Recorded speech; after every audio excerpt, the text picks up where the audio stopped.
하나님의 평화가 여러분과 함께하기를 주의 이름으로 축복합니다. 오늘 우리에게 주시는 하나님의 말씀은 마태복음 28장 16절과 17절 말씀입니다. 예수님의 제자들은 부활하신 예수님을 만나기 위해 갈릴리로 돌아갔습니다.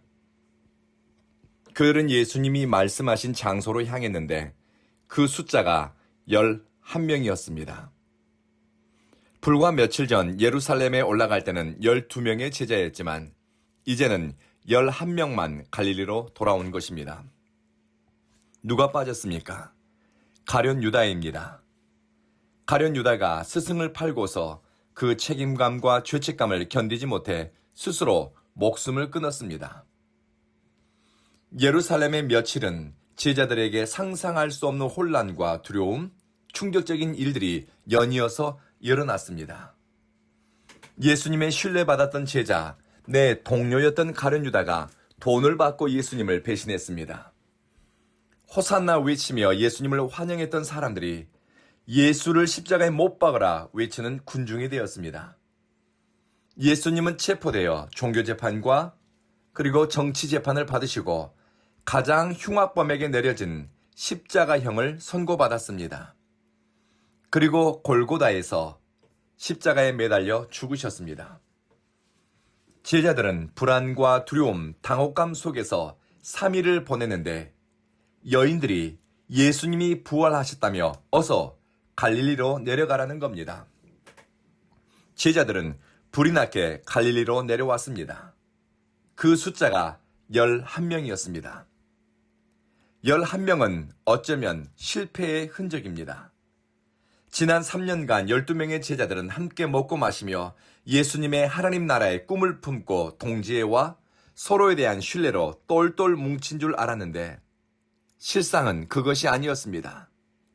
드러나지 않았지만 그들 가운데 어쩌면 가장 약한 고리였을 유다의 배신으로 공동체가 무너진 것 같습니다. 제자 공동체의 연약함이 드러났습니다. 유다를 통해 인간에 대한 불신, 욕망이 작용하면 인간은 어떤 존재가 되는지, 어떤 선택을 할 수 있는지를 보았습니다. 예수님이 사로잡힐 때 대부분 도망간 제자들은 실패의 흔적을 가진 사람들입니다. 이 숫자가 11명입니다. 이렇게 실패하고 낙심한 사람들을 부활하신 주님은 다시 부르셨습니다. 주님은 깨지고 상한 사람들, 실패와 넘어짐의 흔적이 뚜렷한 사람들을 쓸모없다 내치지 않고 다시 당신 곁으로 불러 모았습니다. 갈릴리로 말입니다. 그리고 실패하고 넘어진 인생들이 이제 부활 예수와 함께 새로운 시작을 꿈꾸게 됩니다. 예수님이 그 일을 이루어 가십니다. 우리가 기억해야 할 것은 예수님의 제자들을 다시 갈릴리로 모으셨다는 겁니다.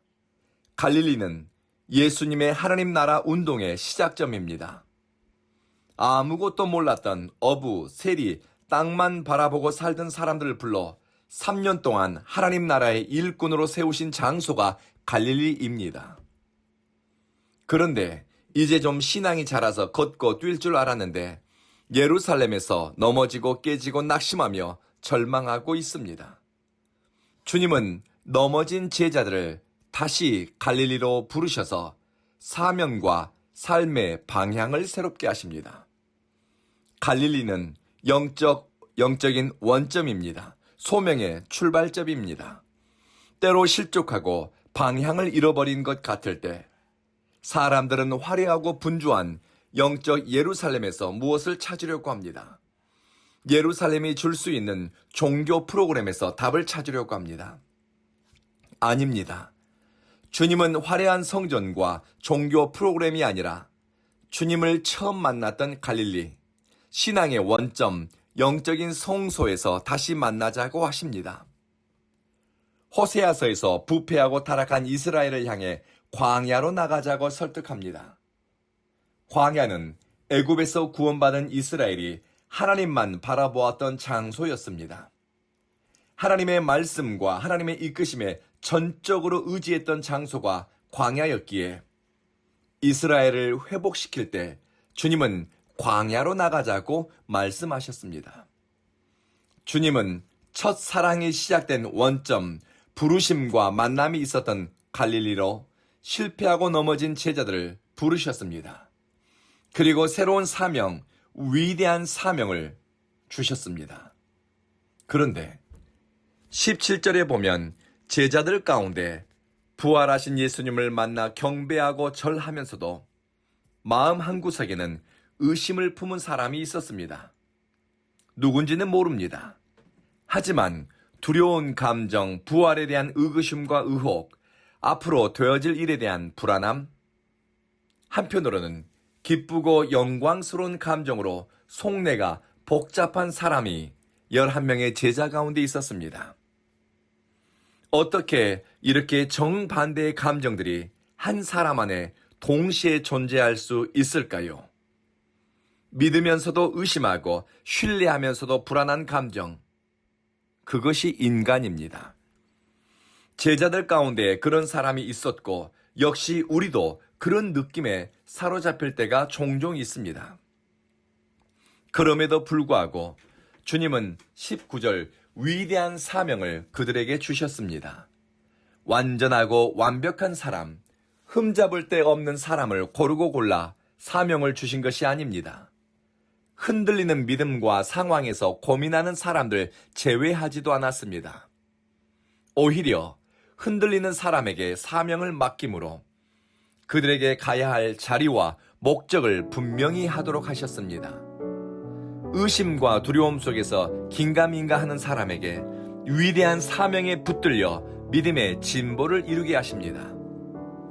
사명은 믿음의 결과가 아니라 주님의 은총의 결과입니다. 우리가 자격이 있어서 위대한 사명이 허락된 것이 아닙니다.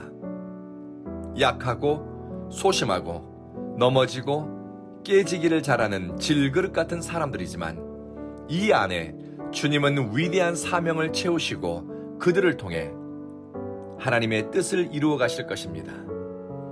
부활하신 예수님이 우리를 도우시고 우리를 부르시고 우리를 가치 있게 하십니다. 우리는 이 주님을 신뢰하고 의지합니다. 오늘 말씀을 듣는 여러분 가운데 영적 구심점이 무너지고 신앙의 축이 흔들리는 사람, 믿음과 의심 속에서 주저하는 사람, 종교 프로그램과 눈에 보이는 예루살렘만 기웃거리는 사람도 있을 겁니다. 오늘 말씀을 통해 주님이 우리에게 주시는 교훈은 주님을 처음 만났던 원점으로 돌아가세요. 신앙의 성소, 주님을 처음 사랑하기 시작했던 그 자리에 마음을 두고 몸을 움직이세요. 여러분의 영적인 갈릴리, 그곳에서 부활 예수님을 만나세요. 회복과 치유, 앞으로 나아갈 의미와 삶의 방향은 부활하신 주님과 함께 우리의 영적 갈릴리에서부터 시작됩니다. 기도하겠습니다. 자비하신 주님, 예배의 자리를 떠난 신앙인들, 깨지고 상한 마음, 실패와 거절의 마음을 안고 신앙 공동체를 등진 사람들이 있습니다. 주님을 사랑하지만 방향을 잃어버린 사람들, 그들이 주님을 처음 만났던 영적인 성소, 영적인 갈릴리로 발을 옮기게 하소서. 종교 프로그램과 화려한 종교 의식이 아니라 주님을 인격적으로 만나기 위해 주님의 임재 앞으로 향하게 하소서. 우리 온 교회는 이 일을 위해 사용되며 예배자들이 찾아와 신앙의 회복, 일상의 회복을 누리게 하소서. 예수님 이름으로 기도합니다. 아멘.